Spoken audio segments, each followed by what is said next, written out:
آئیے میں بڑے ہی ادب و احترام سے اب اس شخصیت کی خدمت میں حرف التماس لے کے پہنچتا ہوں کہ جس شخصیت نے اس خوبصورت پروگرام کا انعقاد کیا ہے کہ جس کی واقعی عہد حاضر میں قوم کو ضرورت تھی۔ حجت الاسلام ممتاز العلماء علی جناب سیف عباس صاحب قبلہ سے گزارش ہے کہ وہ تشریف لائیں اور اپنے نورانی کلمات سے ہمارے ذہنوں کو منور فرمائیں۔ بآواز بلند نعرہ صلوات سے استقبال فرمائیں۔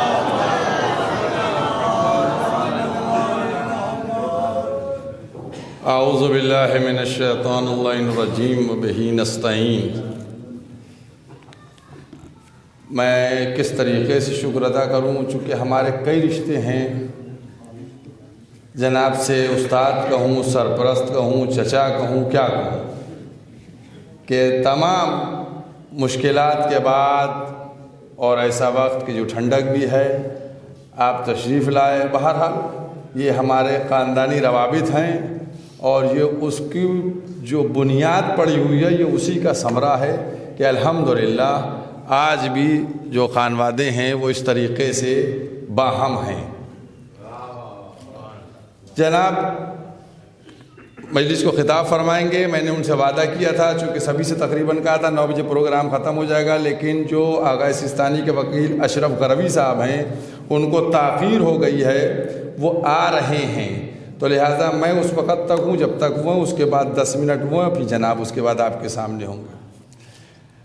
دیکھیے یہ جو آج پروگرام ہو رہا ہے، جس شخصیت کے لیے، جس ذات کے لیے، یہ شخصیت در حقیقت سب اس سے آشنا ہے، لیکن جو خدمت کی ہے تشیع کے لیے، اور جو آج ہم کو دین ملا، عزا ملی، ولایت ملی، سمجھ گئے، جو ہماری پوری قوم کو ایک الگ شکل میں پیش کیا گیا، تو وہ جناب غفران مآب علیہ الرحمہ کی خدمت ہے کہ انہوں نے کس طریقے سے سب سے الگ کر کے ایک قوم کی شکل میں پیش کیا۔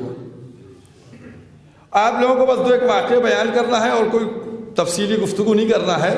جو میں نے لفظ ولایت استعمال کیا اس کی بھی میں وجہ بتا دوں آپ کو، کہ جن کا یہ امام باڑہ ہے ممتاز العلماء سید تقی صاحب، ان کے بیٹے سید ابراہیم صاحب، جن کا یہ سامنے ایک فوٹو لگا ہوا ہے، یہیں ان کی قبر ہے، یہ جناب غفران مآب کے پوتے ہیں۔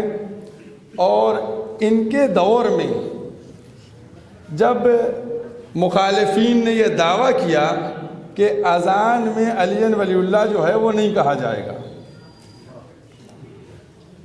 تو اس وقت ان کا دور تھا اور یہ موجود تھے، تو صاحب ایک بڑی آفت مچ گئی کہ کیا ہوگا کیا نہیں ہوگا۔ خیر اس وقت انگریز حکومت تھی اور اس میں طے پایا کہ صاحب آپ اپنے تمام دلیلیں اور دلائل اور کتابیں لے کے آئیے، اور وہ اپنے لے کے آئے، اور آنے کے بعد جو ہے اس معاملے کو حل کیا جائے، اور جس کو کہیے مقدمہ۔ خیر سب اپنے اپنے لے کے گئے، ان کی طرف سے جم غفیر تھا اور کتابوں کا انبار تھا کہ صاحب یہ دکھا کے پیش کریں گے، وہ دکھا کے پیش کریں گے، لیکن جناب ابراہیم صاحب فردوس مکان یہ نہ کوئی کتاب لے کے گئے، نہ کسی کو اپنے ساتھ لے کے گئے۔ پہنچے وہاں، جب وہاں وہ پہنچے تو وہاں پہنچنے کے بعد جو ہے جو وائسرائے تھا اس نے ان کو بتایا کہ بھائی اس طریقے سے یہ وہ ہے، تو انہوں نے صاف انکار کر دیا، کہا کہ اذان میں علی ولی، ایک صلوات پڑھیے ہمارے غروی صاحب قبلہ حجت الاسلام علی جناب مولانا اشرف غروی صاحب قبلہ، جو مرجع علی قدر کے نمائندے ہیں ہمارے، وہ تشریف لے آئے ہیں۔ بس اب زیادہ وقت نہیں لوں گا چونکہ وہ تشریف لے آئے ہیں۔ تو ان سے کہا گیا تو انہوں نے صاف انکار کر دیا، اور انہوں نے یہ کہا کہ ہم اذان میں اس کو نہیں ختم کریں گے۔ تو وہ ان کو اسلحے کی طرف، جہاں اس کے اسلحے رکھے تھے وہاں لے گیا، اور لے جانے کے بعد انہوں نے وہ دکھایا کہ صاحب یہ ایسا ایسا معاملہ اور اسلحے ہیں، اور آپ حکومت سے بھی روک میں نہیں آئیں گے، اور نہیں۔ انہوں نے کہا جب تک زندگی رہے گی اذان میں ولایت کا اعلان ہوتا رہے گا، موت کے بعد یہ رک سکتا ہے میری، میں مر جاؤں گا تو نہیں کہوں گا۔ اب یہاں پر غور کیجئے گا، وہ انگریز جو حکمران تھا وہ باہر نکلا اور اس نے اعلان کر دیا کہ شیعہ جو ہیں وہ اذان میں ولایت کا اعلان کریں گے۔ اب وہ جو کتابیں آئی تھی وہ بند کے بند رہ گئی، بیٹھے رہے کہ کیسے آپ نے فیصلہ کر دیا؟ تو اس نے ایک بڑا جملہ، ایک جملے میں ساری بات ختم ہوئی۔ اس نے کہا کہ جو کسی چیز پہ سے اپنی جان کو قربان کر دے یہ اس کا حق ہے۔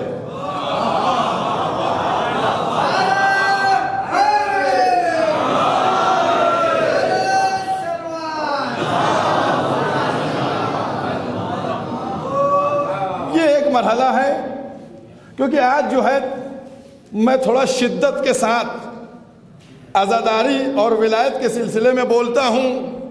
اب بہرحال جو اپنی مصلحتوں میں لپیٹ کے گفتگو کرتے ہوں گے اس سے مجھے بحث نہیں ہے، لیکن میں اسی تند انداز سے گفتگو کرتا ہوں۔ لوگ اگر پوچھتے بھی ہیں کہ بھیا آپ کیوں بولتے ہیں، تو میرا جواب صرف یہی رہتا ہے کہ تمہارے باپ دادا کا خدمت اور خون نہیں لگا، میرے باپ دادا کی محنت لگی ہے، میرے اجداد نے محنت کی ہے اس معاملے میں، چاہے عزائے مظلوم کربلا ہو یا ولایت امیر المومنین علیہ السلام ہو۔ یہ ایک اہم مرحلہ ہے اور بہت خدمات انجام دیے ہیں۔ اور ایک دوسرا واقعہ اور آپ لوگوں کی نظر کر کے بات ختم کیے دیتا ہوں، اور وہ واقعہ یہ ہے کہ ایک موقع تھا کہ جب نجف اشرف میں مہدی بحر العلوم یہ درس دے رہے تھے اور ان کے 4 یا 5 شاگرد سامنے ان کے بیٹھے ہوئے تھے۔ تو یہ واقعہ بہت عام ہے، کیونکہ اس کے لیے خود آغا شیرازی نے بھی مجھ سے کہا کہ تمہارے جد کا یہ واقعہ مجھ کو معلوم ہے۔ تو وہ بیٹھے درس دے رہے تھے، اتنے میں انہوں نے سب سے کہا کتابیں بند کر دو اور جس کو جو دعا مانگنا ہو وہ مانگ لے۔ چنانچہ کتابیں بند ہو گئیں اور دعا کا سلسلہ شروع ہو گیا، دعائیں مانگ لی گئیں۔ پھر چند دقیقے کے بعد مہدی بحر العلوم رحمۃ اللہ انہوں نے کہا کہ بھئی اب درس شروع کرو، کتاب کھولو۔ تو جو شاگرد تھے اب ان کی کیا شخصیت تھی، تو شاگردوں نے کہا کہ ایک سوال ہے۔ کہ اب کیا سوال ہے؟ کہ ہم یہ معلوم کرنا چاہتے ہیں کہ چند دقیقوں کے لیے درس کو روکا کیوں گیا؟ تو انہوں نے کہا کہ ابھی یہاں امام زمانہ زیارت کے لیے آئے تھے، عجل اللہ تعالیٰ فرجہ الشریف، اور جس نے جو دعا مانگی ہے وہ یقیناً قبول ہونا ہے، تو لہٰذا میں نے تم سب سے کہا کہ دعا کر لو۔ اب جب دعا کا سلسلہ ہو گیا تو اب انہوں نے پوچھا کہ تم نے کیا دعا مانگی؟ تو اس میں سے ایک طالب علم ان کا بولا کہ میں نے دعا مانگی میرے پاس گھر نہیں ہے، میرا گھر ہو جائے۔ دوسرے سے پوچھا تمہاری کیا دعا تھی؟ اس نے کہا میں لاولد ہوں، اولاد ہو جائے۔ تیسرے سے پوچھا۔ یہ کہتے کہتے جب غفراماب تک بات آئی، قسم خدا کی یہ روحانی شخصیتیں ہیں، کیا بیان کیا جا سکتا ہے، ان تک بات آئی۔ کہا بھئی دلدار علی تم نے کیا مانگا؟ تو کہنے لگے میں نے یہ دعا مانگی ہے کہ تا ظہور قائم آل محمد ہماری نسل میں یہ روحانی سلسلہ باقی رہے۔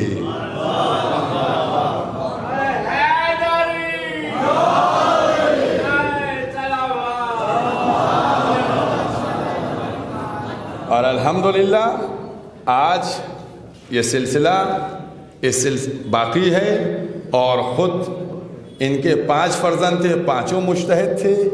ایک زمانہ ایسا تھا کہ ان کے گھر کے اندر 16 یا 18 مجتہد تھے، مرجع تقلید۔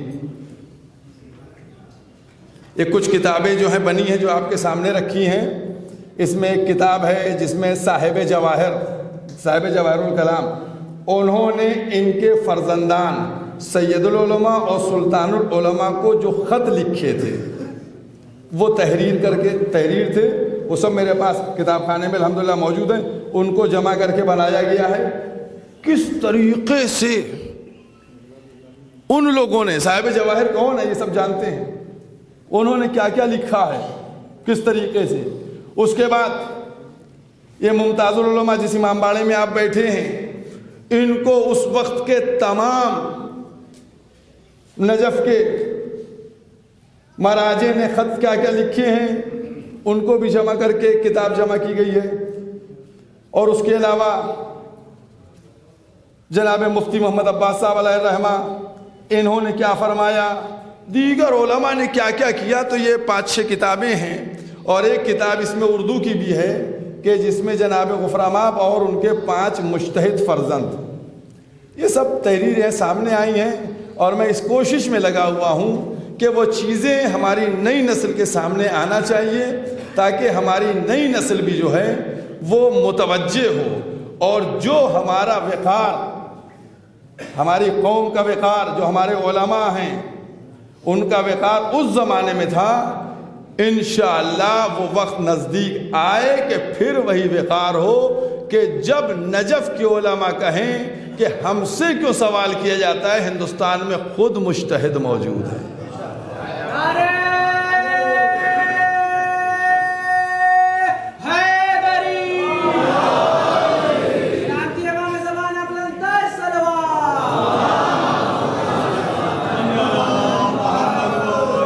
لیکن افسوس اس بات کا ہوتا ہے کہ باہر کا ہم کو سب کچھ برداشت ہوتا ہے، ہم کوئی ہمارا اردو زبان والا ہے اس کو ہم برداشت نہیں کرتے ہیں. اگر آداب و القاب اگر اس کی شخصیت کے اعتبار سے لگا دیے جاتے ہیں تو اس میں تکلیف ہوتی ہے. بھئی تکلیف تم کو کیوں ہے؟ اپنے اندر صلاحیت لاؤ، خود قوم تمہارے لیے لکھے گی. اپنے اندر صلاحیت لاتے نہیں تو بہرحال ایک چل رہا ہے. ہماری تو بہرحال یہی ایک دعا ہے کہ ہمارا وہ دور پھر سے پلٹے. ہمارا جو ہمارے ہندوستان میں لکھنؤ کو مرکزیت حاصل تھی کہ جس کو کہا جاتا تھا یا حوزات ماشاءاللہ سے ناظمیہ، 125 سال کہاں نہیں طالب علم یہاں سے شاگرد موجود ہیں. جناب کی شخصیت ہماری بیٹھی ہوئی ہے، کہاں نہیں شاگرد موجود ہیں. کون سا ملک ایسا ہے جو خالی ہے؟ چاہے سلطان المدارس لے لیجیے اور دوسرے ادارے ہیں.